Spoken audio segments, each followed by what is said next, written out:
Dive in. Hello there, Shereen Bhan. I'm not nervous at all. I'm Interviewing nervous. So, Shireen, you have so many awards and accolades. Of course, you're managing editor CNBC TV 18. I was looking at some of the, titles you've picked up along the years. Best business anchor. You've been FICCI Woman of the Year. You've been the World Economic Forum's Young Global Leader. Do you ever get this feeling like, hey, cool, I can chill for a bit? I have a feeling not.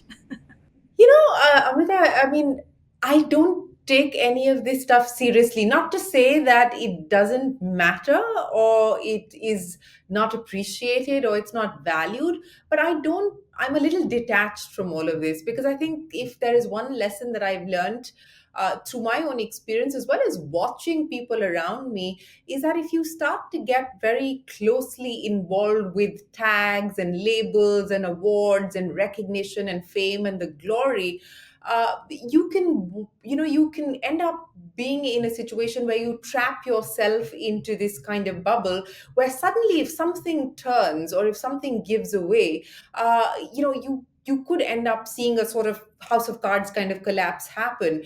So I've always tried to distance myself from labels, from the awards, etc. I value them as a recognition of the work that I do, but I don't link that to my identity. I don't link that to my self-worth.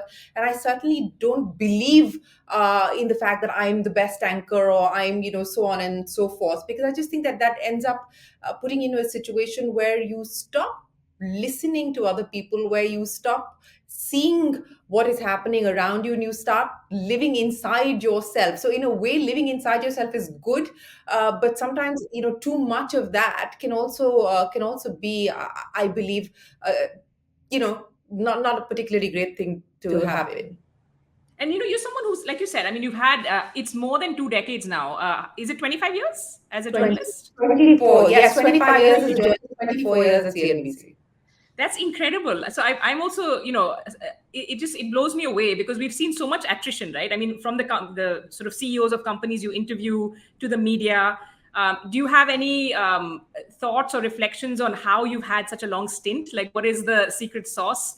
Also, to you, staying top of your game because you're still deeply passionate about the news. You're still somebody who chases every story. What's the secret sauce?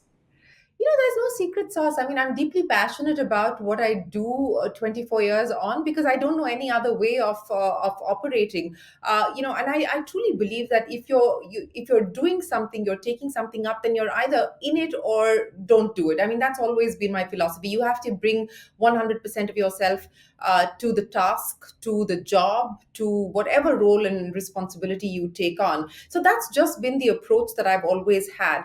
But on this business of attrition and staying in one place for 24 years, I've always believed that you have to have a sense of ownership and you have to deeply believe in the brand that you're working with or the story that you're trying to tell or what you're creating. And for me, CNBC TV 18 has pretty much been like a startup, and something that I've seen change and evolve and grow over the last 2 decades, and I've been part of that change. And it's so our evolution, if I could say, has sort of has happened simultaneously, has happened parallelly. And what are the reasons for people to leave? Either you're unhappy with what you're doing, or you believe that you've been treated unfairly, or that you believe that you should be getting paid better, and so on and so forth. For me, my priority has always been, do I enjoy the work that I do, and do I enjoy the people that I do the work with? And that has always driven my decisions, and that continues to be true at CNBC TV 18 for me till today. I mean, I love coming into work and I love working with the people that I work with. And so, this business of should I look out for the sake of looking out? No, it's just never been interesting to me. And I also believe that after having spent so much of my time and my youth pretty much here, if I have to take the plunge, I would want to do something completely different. I don't want to do the same thing all over again. What's the fun in that? What's the joy in that? I have helped create a brand that I'm very, very proud of. And so if I were to take on another journey, it would be to try and create something different, something new, something fresh. So which is why, I've stayed on, and I continue to enjoy the work that I do. Yeah, and the brand is so synonymous with you, though, Shireen. I have to say, from the other side, when I was working at a tech company and we'd be working on these amazing content partnerships, almost every single brand representative our teams would talk to for something to do with CNBC or Network 18 more broadly would be like, "We want Shireen to do the show," and I was like, "You're in For the line." box, for the box of being the furniture. No, it's so incredible. You're right, and I think I love the way you said you think of it as a startup because you were there from pretty much the get go. As the brand, as CNBC has grown over the years as well, you've seen your teams grow.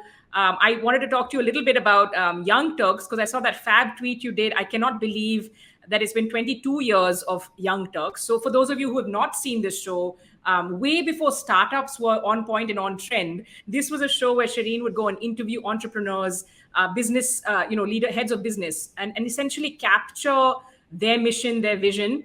And that's some staying power there as well, Shireen. What are some of the things that you think have changed in that business landscape, in the way we look at startups now, and in your own journey with Young Turks? I think one of the most fulfilling journeys that I've had at CNBC TV 18 has really been the Young Turks journey because it was a bet that we made. It was an investment that we made. It was a chance that we took 22 years ago when it wasn't the cool thing to do. Nobody was interested in startups. No one was promoting startups. No one was talking about startups. And it really, the birth of Young Turks was on account of us saying that, look, we have a 24 by 7 beast that we need to feed on an hourly basis. We can't keep talking to the same set of people. We have to find new energy. We have to find new faces. We have to find new stories to tell. And there have to be, there has to be people around that we haven't focused on that would be interesting to talk to. And that was really the idea, that let's look for first generation entrepreneurs.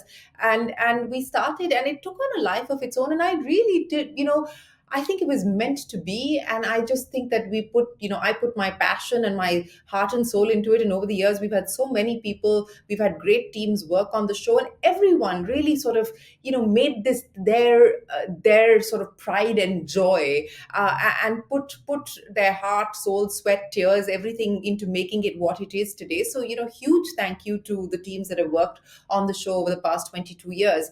And it also, as I said, sometimes an idea is somewhat ahead of the curve. But in our case, we were ahead of the curve, but we were also fortunate and lucky that the economy changed. And, we did start to see the internet boom translating into a crop of new companies being created, and, first generation entrepreneurs taking the risk, taking the plunge to create new companies, to create new institutions. And so it's been a very happy convergence of our aspiration of wanting to create a community of entrepreneurs, and the opening up of India's economy, where we've seen this birth of entrepreneurial energy.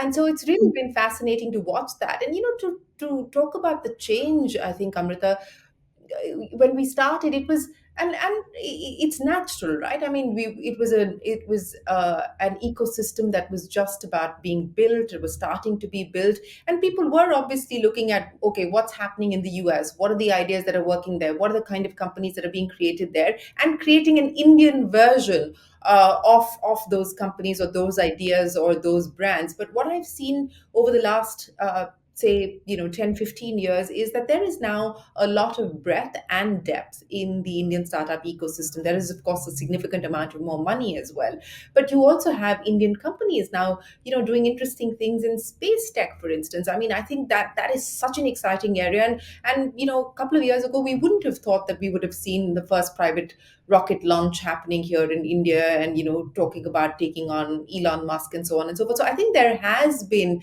a plethora of ideas that address India's challenges. And when I say India's challenges, they also then become relevant to the world, because we have complex challenges anyway. And if you can solve for that, then you can solve for anything outside as well. And the global aspiration, that's been really interesting. I mean, we were just in the valley, and we've been doing this valley trek for 10 years now, and so many Indian origin entrepreneurs who've actually moved from India, set up companies in the US, because they are addressing a global market. And whether it's SaaS or now AI, just doing cutting edge stuff. So that has been the big change. I think, as I keep saying, it's the audacity of ambition, the audacity of aspiration that I've just seen so dramatically, and that's really wonderful to see. Yeah, and I think our attitudes towards it, absolutely. The audacity of ambition. I saw one of the clips of your interview with John Chambers. I thought it was actually gave me the idea because he flipped the he flipped the script on you. He was Yes. interviewing, and I was like, let me follow up on that. You did say this, and I think it's interesting because you see so many people now in India who want to build in India for the world. It's not just this earlier. That are We not had a bit of a now you're, as I said, in the valley we spoke to so many companies that are now building from the US with significant operations here in India for the world. So it's not just make in India for the world, but it's make globally for the world with an Indian soul and an Indian heart and Indian roots. So I think that's also very interesting, and I think people have realized that, look, if you want to address the US market, you want to address markets that are large, and you will need to focus, and you will need to have significant sales teams outside of India. And of course, R&D continues to be a significant part of a company's plan and operations here in India. But I think that realization that, look, you need to be where the customer is also something that I've seen change over the years, with companies saying, okay, one foot here, one foot there, but that's the market that we're going to chase after. No, that makes a lot of sense. So let me ask you something, Shireen. I don't even know if you'd be able to guess at how many people you've interviewed at this stage, 25 years in. Thousands, obviously, but do you have any sense of the number? Well, on Young Turks, it's certainly a couple of thousand people that we've been able to sort of reach out to over the last 22 years. I mean, on CNBC, I don't know why. In a day, sometimes you could be doing, like, just on counting day. I think we have at least 100 plus guests through that day. So Yeah, there's, that's I'm not keeping score, Amrita. I'm not keeping score. okay. Well, so of the tens of thousands of people you may not a tough question, I promise you. I want to ask you a couple of questions based on the people you've interviewed, based on the range of people as well. Because the other fascinating thing is, I think it feels like you also keep challenging yourself. You don't just keep doing the same, same old kind of journalism in a way, right? Because you have to keep reinventing yourself as a journalist. You have to keep things interesting for yourself. So you've interviewed, I was just, this is not at all exhaustive, but you've interviewed Nobel laureates, prime ministers, foreign leaders, of course, India Inc., the who's who at Davos every year, I think, for decades.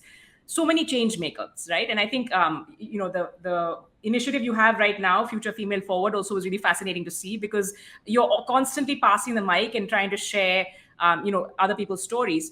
I want to ask you two stories about this, two questions about this. What are some of these stories that really stay with you so many years on? What keeps it fresh? And who are your favorite people to interview? I mean, favorite people to interview. Gosh, it's and I'm also starting to lose lose my memory now. So, but over the years, there's been just so many organic conversations that have happened, which have taken me by surprise. There have been conversations that I thought would have been sort of the conversations that would be the most memorable, that haven't turned out to be like that. So I think it's. I mean, I have to say, people like Benazir Bhutto, and it's also when these conversations have happened, at what point in your career these conversations happened. I was, very young, just at the start of my career when I got the opportunity to interview someone like her, and it was just such a, it was an experience that I will always remember, because she was articulate, she was a woman, in exile at that point in time, but the way that she spoke, the self-assured, way that she carried herself. I mean, and the honest. I mean, of course, at the end of the interview, she broke down and all of that. But I think that it will stay with me, the kind of impression that she made. Also, as I pointed out, I mean, I was so young at that point in time when that happened. People like Richard Branson, people like Warren Buffett, people like N.R. Narayanamurthy, Sudha Murthy. I mean, there have just been so many people who I've had the opportunity to engage with, Bill Gates, and uh, Ratan Tata, and it's just.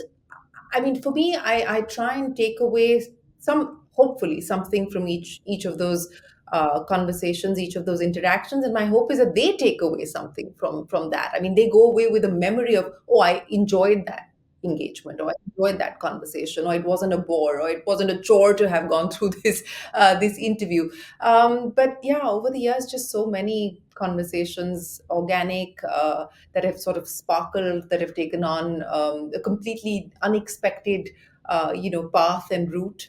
But yeah, hard to remember. Hard to remember. Well, Yeah, who can seriously. blame you? Thousands and thousands of interviews later. But what I love, that's what I love about journalism, though, right? Like you're learning something every day, practically, with every conversation. And I love that you don't get bored of it. That's something I'm going to come back to. We're going to take a short break, but much more with Shereen Bhan when we come back. Okay, we're back with Shereen Bhan, and I was just talking to you, Shereen, about the kind of people you've been interviewing. I do want to ask you a little bit because leadership is really front and center for me these days. Thinking about what makes a good leader. We're in this age of ascendant AI. There's a theory that human centric leadership is going to be very very critical. What are some of the qualities and attributes you think make a good leader, and how do you try to sort of implement that in your day to day life? Amrita, for me, and especially I think now when we talk about technology being the sort of bedrock of everything that we do and so on and so forth, I think human centric leadership is going to be critical. And I think the decisions that leaders take as individuals with a heart and soul and a conscience and empathy will be extremely important and extremely relevant as we move forward, because we don't know what we're getting into. We don't know what the boundaries are going to be. We don't know what the guardrails will be. We are in many ways entering uncharted territory, and I think that's the case that everyone is grappling with at this point in time, whether it's the government or regulators or corporations. And at the end of the day, as individuals, what is any of this going to mean for us? But for me, leadership to start with, and this is something that I've learned over the years, and through my own experiences, and learning from people that I've interacted with. uh, to start with, it really is about having the courage of your conviction. I think a leader needs to stand up for what they believe in, stand up for what they want, stand up for the vision that they have, and have the ability to articulate that very clearly, communicate that very clearly and consistently and fairly and transparently, so that you can get people to go along with you. I'm a firm believer in the fact that, if you're a strong leader, it means nothing if you don't have the ability to take people along with you.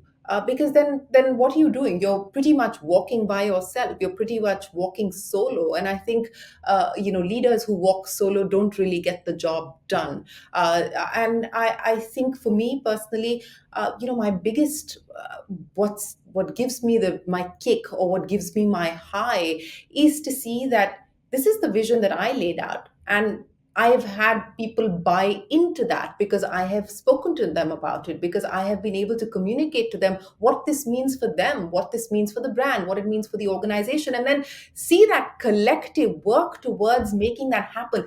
That's when the magic happens. And to see people embody that, to see people live that on a daily basis, that's when the magic happens. And I'm a firm believer in, I'm not a believer in hierarchical structures. And I was watching this interview that Jensen Huang of Nvidia just did, and he's sort of breaking down this whole notion that we have of organizational structures where it's all hierarchical and so on and so forth. And I've never believed in that. I do believe in having much flatter organizations, because I believe that that really gives you the ability to pick up from different places, to co-create, to ideate, and it has a different energy. I'm not suggesting for a moment that, look, there is no one in control. You have to have someone take responsibility, and you have to have people being accountable, but that doesn't mean command and control, to my mind. That means collaborate and work together. So that is my that's been my leadership style, that's been my leadership philosophy. And I think, again, this probably goes back to the way that I was brought up, because I grew up in an environment where I watched my father go out on an Air Force base and fly a fighter jet every day, where duty and responsibility drove every decision, right? I mean, you couldn't be having a bad day.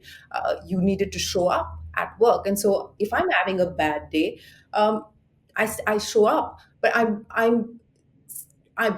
mindful of the fact that I will give a colleague or a peer my time and my shoulder if they're having a bad day. So I'm not suggesting that you create this culture where you can't talk about having a bad day, or you're not there for each other. I think we need to create a culture that allows people to bring their true selves, their authentic selves, with all their warts and everything, to the table. But I do believe that, for me as a leader, I need to show up for the people that I work with, for the organization that I work for. And there are days when I don't feel like, I'm up to it, but I will still persevere because I feel like I'm responsible for a larger group of people. So I think I do sometimes tend to pressure myself, because I feel like I owe, the organization and my team, and I think that I've now learned to balance that a little bit. But that really has been a learning, and also something that I have, sort of, grappled with over the years. How much is too much? And I think that that is something that I've learned to deal with. But leaders have to have heart. Leaders have to have empathy. And this notion or this idea that you have to be tough and authoritative. For me, being gentle, is the biggest strength. I don't believe in this very masculine kind of idea or notion that we've been fed of leadership. I think the femininity has so much strength, and why should we as women, have to adopt masculine attributes just to be able to position ourselves as leaders? I think there's great strength in gentleness, and I'm all for that. And that's just me at my core. And you still hit your goals and your targets, and there's nothing that stops you from doing. Yeah. At the end of the day, that's what it's about, right? I mean, the outcome that matters. And if you're doing it in a way that people around you are happy, or doing it in a way that, people feel supported, and people feel uplifted, and people feel inspired, and people want to come into work every day, then you've done what you're supposed to do. Win-win. So, we've actually, for those of you listening, we were colleagues back in the day. Shireen and I should have started with this. I was at Network 18 for almost a decade. And, apart from sort of being in your orbit and seeing you operate, I'm going to share an example that hopefully doesn't embarrass you, but I think really speaks to what you're saying. I was a young, like, super green anchor.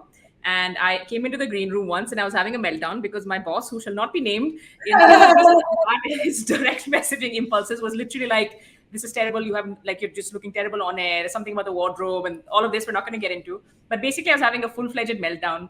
And I remember the next day I came and I wasn't sure what I was supposed to do. Because, again, like, I think what's fascinating to me about a newsroom is, unlike all of these corporates I've spoken to or talked or you worked with even now, there's no concept really of mentorship, right? No one's there to, like, hold your hand and say, you kind of is sink or swim. The next day I came in and Anita Ji, bless her, who was the heart and soul of the green room, was like, come here, I have to show you something. And she had like 20 blazers for me or something. And I was like, where have these come from?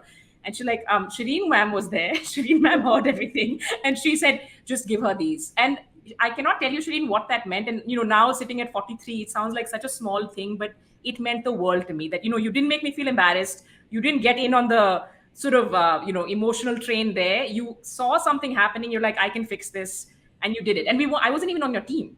And I just remember this as one of those moments where I was like, she's such a kind human being. She's so empathetic. And it just makes you feel like, there's a human in there. Like, for all of us, right? There's always something we can do for someone else. So anyway, sorry for embarrassing you here, but big hugs across the. Well, thank you for sharing that story. I mean, now I remember, but yeah, I forgotten about that. But I mean, we are human beings at the end of the day, and I keep telling people that just because you see us on TV, and just because we have the ability to talk to people on television, and we have a microphone, and we get on television night after night, it doesn't make us special. That doesn't make us special. What makes us special is who we are as people, what we do, and how we make other people feel. I mean, that's which is what it goes back to the first question that you asked me, Amita. Why don't I take any of these awards and all of that seriously? Because you know uh, when it's all done and dusted, the awards are a nice thing to have. But if I'm not going to have my family and my friends and people I care about, there with me celebrating my success or holding my hand through the really dark days, what's the point of the awards and the rest of it? And that's something you learn, right? With, I mean, through experience, also through life, as we go through. I think we're friends, Shireen, in the sense that those of you listening, like when you have a really cool friend who's like super impressive and I don't know about inspirational. cool. I don't know about cool. I would not Very consider cool. myself cool. Very cool. And hopefully, we can continue this conversation a little bit. I want to ask you about something else I noticed of late. It's also because I've not really been very active on some of the social media, like Instagram. But and I'm going to bring this back to, again, another overlap we had. We both studied philosophy at college. Yeah, Shout out to Dr. Tanka and Mr. Nanda, Dr. Shankaran. We didn't overlap there, but I got to know this several years later. And I don't know why this struck me when I saw some of your Instagram captions. Like, I've seen such beautiful quotes that I would never have guessed for if I didn't know you, or even with knowing you, actually. I think I saw Rumi. Who else did I see recently? I saw Camus. yeah. Tell us a little bit about this other side. There's poetry, there's quotes, there's prose. There's always something more profound than you'd expect on an Instagram caption. Tell us that side of Shireen. No, I'm not trying to be profound. To start with, I mean, I'm not a social media person at all.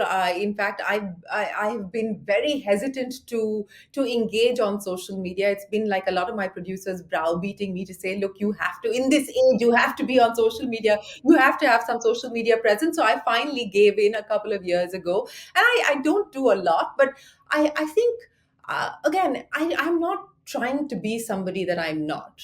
So I think that's what you see of me on Instagram or Twitter.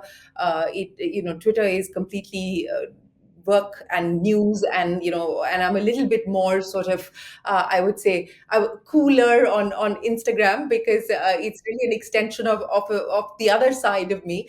But it's and I put out what I enjoy. I put out what I would, what makes me think. I put out what moves me. If there's a piece of poetry that moves me, I think, okay, let me share it. I don't know, it might move somebody else or not, but that's at that moment it made me feel something, and I'm like, okay, I would like to share this.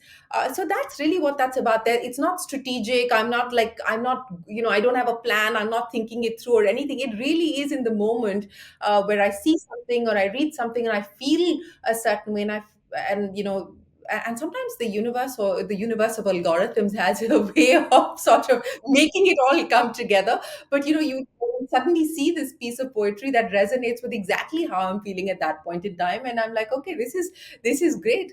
But yeah, so I think, again, and it also has to do, Amrita, with uh, as we get older. And in my case, I think, like, turning 40 was a, was like a switch in many ways.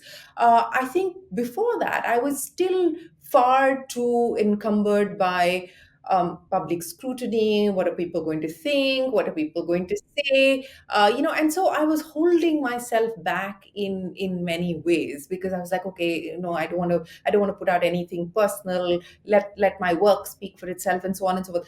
As I have, over the last few years specifically, I think I'm less and less concerned about what somebody else has to say, or about me or not say about me, or how they view me or how they judge me. And I think big realization there is that, look, we're too small in the scheme of things. We overthink. We give ourselves too much importance. I mean, nobody is going to spend 5 minutes of their day thinking about what I may have said or done, or what I look like.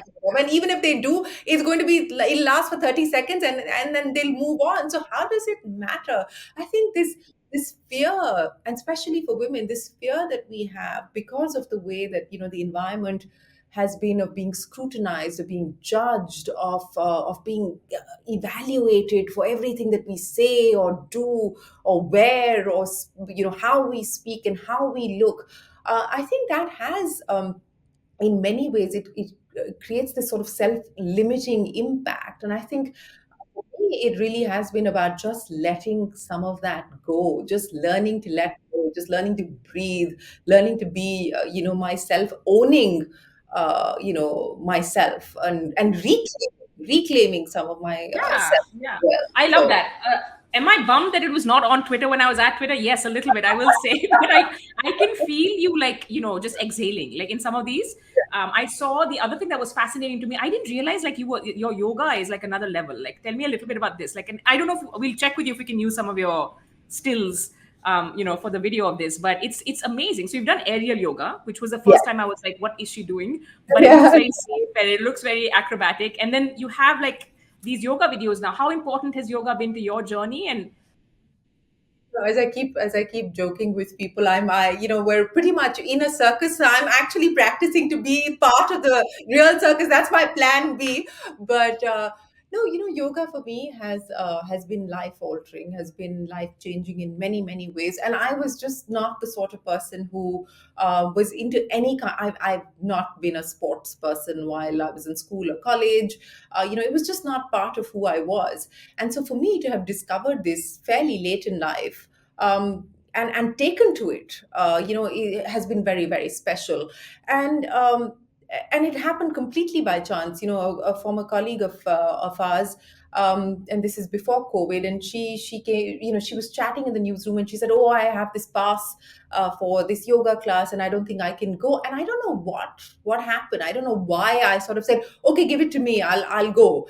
And I said, okay, let me go give it a shot. And I went, and I kind of just fell in love with it. I think again it was the universe's way of presenting something that I believe I needed at that point in time. And I'm a firm believer in the fact that things and people happen to you when they need to happen to you, when you want them to happen to you. And I think I needed that. And it's given me not just the physical sort of strength and the physical ability, and I've discovered a new side of me that I didn't think existed, or I didn't think that I could do some of the stuff that I do today. So it's been life altering in that way. But I think it's emotionally, it's helped me center. It's helped me be much more self-aware. It's also helped me see things in perspective. Sometimes you get so overwhelmed and caught up with things, and you think it's the end of the world and nothing's ever going to be the same again, and so on and so forth. But you realize again, as I was pointing out a short while ago, that we're all a tiny speck in the larger scheme of things. And I think this is really my way of being able to detach and disassociate from everything that I live for and live with 24/7. And this is like my 2 hours away from all of that. And it's like digital detox, it's all other kinds of detox. And it's been a great learning. And it's something that I look forward to, because it's a new challenge for me. It's something that I'm sort of, I finish something, and I'm like, whoa, I didn't think that I could do that. And it's just this sort of, it's this feeling that I haven't felt in so long, where at the end of a good show, or at the end of a great story, you would get that kick of, damn, I got that right. And so suddenly I'm feeling that all over again. So it's really it's great motivation. But it's also my way of reinventing myself. And that's been a big part of my journey. I mean, you talked about Future Female Forward, and this is a commitment that I made to myself fairly early on in my career. And I said, every quarter I'm going to try and do something new. I'm going to try and do something different. I'm going to create something as a special. Yeah, it could be a show, it could be a series, it could be a one-off, it could be. But that was very clear to me, that every quarter, and it's pretty much worked out that way, that I would invest my time, my energy, and my bandwidth in creating something that was not a part of my everyday 24/7 news cycle. So it was something outside of that. And that for me has been a big learning experience, because that challenge, of creating something, where you have to anticipate change, you've got to think ahead of the curve, you've got to think of what will work, what will resonate. I think that's been a wonderful learning for me over the years. And I think, we've created some pretty special brands along the way. Young Turks is one, Future Female Forward is another, What Women Really Want was another. There's so many shows and so many series that we've created over the years, because it's very, very, very clear to me that, unless you push yourself to want to try, learn, to want to improve, to my whole philosophy, my trip in life is to do better. Is to do better every day in whatever you do. Professional, personal, just to do better is what I'm hoping for, what I'm striving for, and that's really part of my journey. And that that ancient Greeks, we would have studied at one point, the life well lived, that's the good goal to have. Where you kind of, it all lines up. There's so many things I want to pick up. Your yoga is amazing, the challenging yourself. But I'm going to limit myself to a couple more questions. At what, when we're super famous, Shireen, we will come back and have this conversation in person when this podcast goes places. I wanted to talk to you a little bit about the aging thing, but we're going to come back to that because I think you're right. There's so much pressure on people, right? So I do want to ask you now, you have pretty much grown up on TV. I think we've seen, if you look at your earlier, again, the Young Turks clips are really cute because when you look at that collage, you're like, oh my God, you're practically a baby when you Yes, started. I think so.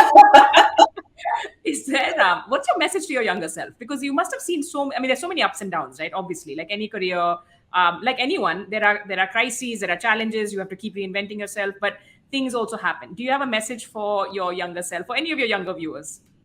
Yeah, I think, as I said, for me, really, my biggest learning has been to not let other people's opinion, other people's views, other people's perspective, or what you should or shouldn't do, decide what you do, or make the choices for you. I think it was Nelson Mandela that said, fear should not dictate our choices. And I think that, through our 20s and even through our 30s, a lot of our choices are dictated from a sense of insecurity, fear, competitiveness, and we don't want to show our vulnerabilities. We don't, it's all we want to put out a nice tidy package, right? I mean, because that's what the world wants, right? Everything is neat and clean and well presented.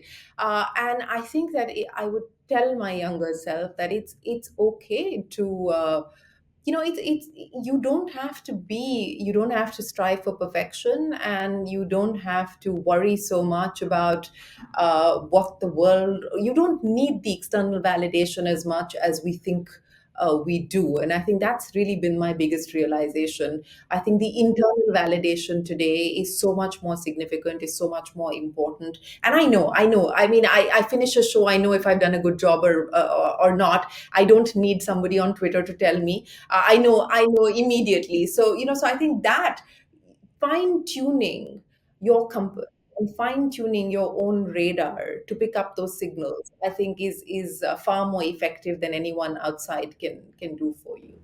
And it's beautiful because it comes full circle. You started this podcast, you were saying that you don't get your self validation and self worth from external, Yeah. trappings like accolades and awards. So that's really lovely. Last question for you: what are you reading right now? What are you listening to? And are you plugged into pop culture at all? I can't believe I never asked you that, but Yeah. I don't know. One of the casualties of being in this business, unfortunately, because you're just reading so much of work related stuff, that the reading that you want to do has just become inconsistent and patchy. I mean, I'll pick up a book and then I'll read a few pages and I'll put it down. So I think that is my next goal, that I have to restart reading, in a structured way. I mean, I want to give time and attention and not have to look at my phone every 3 minutes and then go back to the page that I was reading. So I think that is certainly something that I want to do. I love all kinds of music. In fact, it's interesting that you bring this up, because I think I'm starting to revisit the kind of music that I would listen to when I was in college, or the kind of music that I enjoyed while I was college. I mean, out of the blue, suddenly, like I don't know why I had like Jewel, in my head the other day, and I'm like, I haven't heard that in 20 years, and so I revisited, So it's really been reconnecting with the kind of music that I enjoyed. But I have to say, I mean, I deeply respect and admire Taylor Swift, so I am now a Swiftie. So yes, that is my pop culture I sort love of it. That yes. is like that is on trend. It's on I point. think she's fabulous. I think she's Yeah. absolutely fabulous for what Oh she's my God. And doing. there was some super misogynistic article about her, but we will not take off on a rant. We end with the queen, which is Taylor Swift. But thank you so much, Shereen, for taking the time. I'm going to give you, I guess, about 6 months because I should have a book coming out. So I'm going to put that on your New Year's list for next year. And I really I appreciate you have a taking the book. time. I have I remember reading the first one. the first one. Yeah. So this is actually after this one. This is a novel after like 7 years in the making. So hopefully it's worth it. But I do remember, yeah, you're the best. I think just preparing for this interview, I was just thinking of all the ways you have walked the talk, and I want to say thank you so much for taking the time out. I know how busy your schedule is. Thank you for sharing a peek of the other side of Shireen Bhan as well, and thanks for being you. Thank you, Amrita. Thank you so much. And it's always fabulous to spend time with you. And I wish you all the best with the new book. And I will certainly read. That will be my go back to reading. Yeah, that's. I think 6 months is a good enough window for me to Sure. be able to like get ready to get back to reading. I love it. Okay, thanks so much. Talk to you soon. Bye. Take care, Amrita.